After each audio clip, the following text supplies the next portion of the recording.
Ushbu munosabat bilan barcha Birlashgan Millatlar Tashkiloti agentliklari rahbarlari sizni qiziqtirgan savollarga jonli muloqot orqali javob berishmoqda. Mening navbatdagi mehmonim Helena Fraser. Helena Fraser Birlashgan Millatlar Tashkilotining O'zbekistondagi doimiy vakili. Thank you, Helena, for being with us. And I'd like to start with my first question, which is, what makes this year, 2017, memorable for you, for United Nations in Uzbekistan? Thank you. First of all, Assalamu alaikum. Welcome to our Facebook live stream and happy United Nations Day.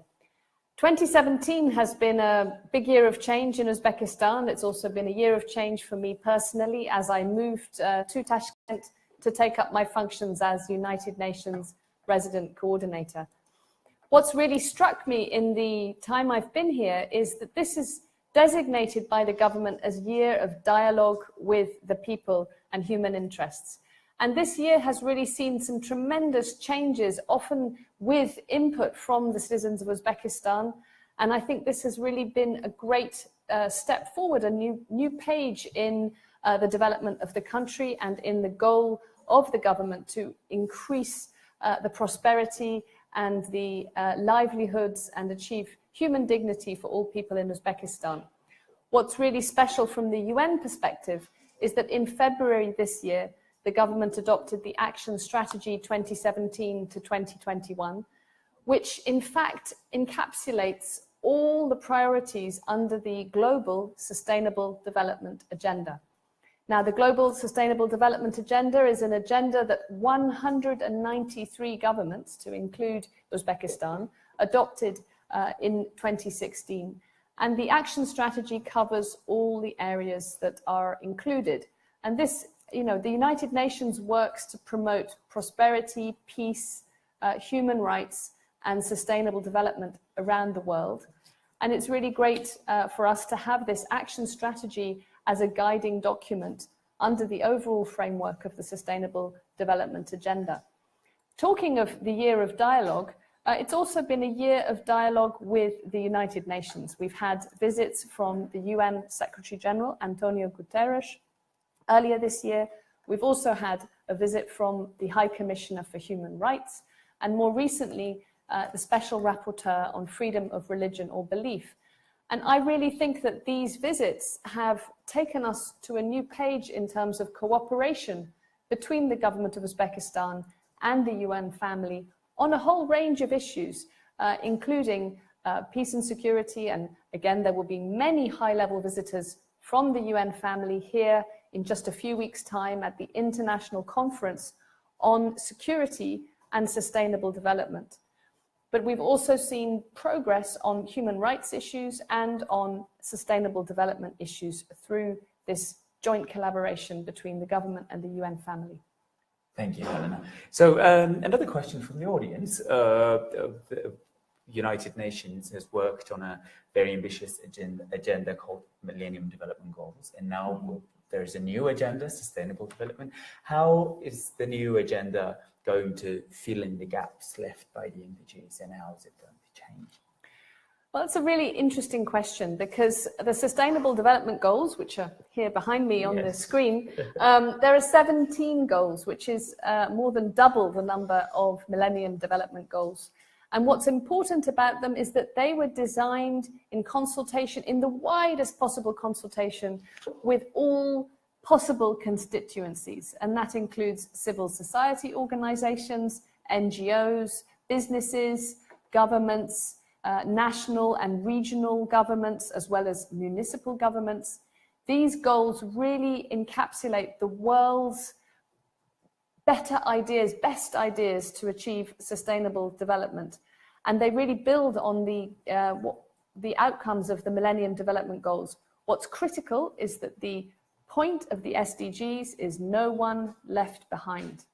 And that really encapsulates where they differ. So it's really about ensuring no inequalities and ensuring that we bring prosperity and dignity to people in all corners of every country, to men and women, to boys and girls. It's a very important element that in the SDGs, We also have included goal number 16, which is just behind me, on peace, justice, and strong institutions. And this goal really helps focus the world's attention on the importance of good governance, rule of law, and human rights in terms of underpinning the ambition of the world and the world's governments and the world's people to achieve sustainable development and prosperity for all, wherever they are. Thank you. Another question, we're running out of time. We will try to take as many questions as possible. The next question is about the private sector. What can UN do to help private sector develop in Uzbekistan? Well, the government has designated private sector development as one of its top priorities because job creation, particularly for young people in Uzbekistan, is a really pressing concern. 500,000 young people enter the job market every year, and a significant proportion of young people find themselves unable to find a job immediately or even in the longer term. So really developing small and medium enterprises and the private sector is important for the youth, for the prosperity, and also for the country's growth. Now, a number of reforms have taken place, including the currency liberalization, as well as reforms in areas of tax and customs to ease doing business. And indeed, the World Bank has a measure on ease of doing business. And Uzbekistan has progressed over the course of 4 years from 166th place to 87th place, which is an impressive up-ranking. And that was work done in partnership with the government, with the private sector, with the bank and other international financial institutions, and also the UN family. Important elements such as making the business of registering a new enterprise much less bureaucratic, cutting the red tape, as we call it. Also establishing single window centers, one-stop shops, where people can quickly start up a business and get access to the different decisions and legal points that they need in order to get their business up and running. There are also other job creation activities that the UN family has undertaken. And I think all of this together has ensured that we tap into the rich experience and resources that the UN family, including the World Bank, can bring in order to help develop the private sector in Uzbekistan. Thank you. And we have another question coming from our audience. The United Nations has currently a presence in Tashkent and in Karachi, Pakistan. Is it planning to expand its presence in other regions of Uzbekistan? Well, that's an important question, because I wouldn't want our audience to think that because most of the UN offices are based in Tashkent, and we also have a joint UN office in Nukus, that the UN is only working in these two areas. This would be a wrong impression. The UN is working throughout Uzbekistan. As I mentioned, one of the priorities under the UN Sustainable Development Agenda is leaving no one behind. And that really means ensuring our work penetrates to all regions of the country, that we work at the Hokimiyat level, we work at the governorate level, and we also work at the municipal level, because these are the areas that are critical to ensure sustainable development and prosperity really reach everyone in Uzbekistan.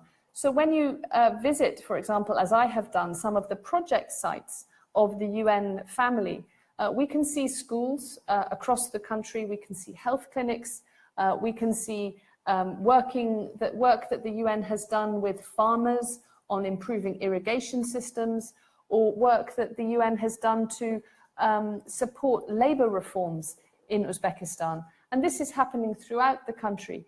And it's a very important element of our effort to bring, to support the government, to bring prosperity and dignity to all people in the country.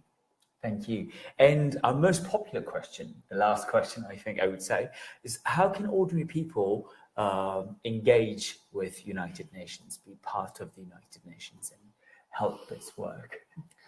Well, that's a great question. And I'm really glad that people are asking how to engage and how to support. I think the first thing is that I would encourage our audience and anyone who cares about the UN's global agenda to really get to know what the UN stands for. It stands for peace and security, for sustainable development, and for human rights. And really, you need to start by an awareness of the Sustainable Development Goals and share that awareness. You know, we have lots of promotional materials in Uzbek that we can share with you. You can take it to your classroom, your university, college hall, into your local committees and youth groups, and really help raise awareness about these global ambitions for change and for development that the whole world, including Uzbekistan, has signed up for. And then I'd also encourage you to know the conventions and treaties that Uzbekistan is party to. For example, the Convention on Rights of the Child, or the Convention on Elimination of All Forms of Discrimination Against Women. It's important to know the commitments that the government has made, and then to also raise awareness of other citizens about how you can support the government to achieve its ambitions, to align national policy and practice to those conventions. And if we all take our little role in supporting and championing sustainable development goals, I think together we can achieve huge change. These goals are not just for government.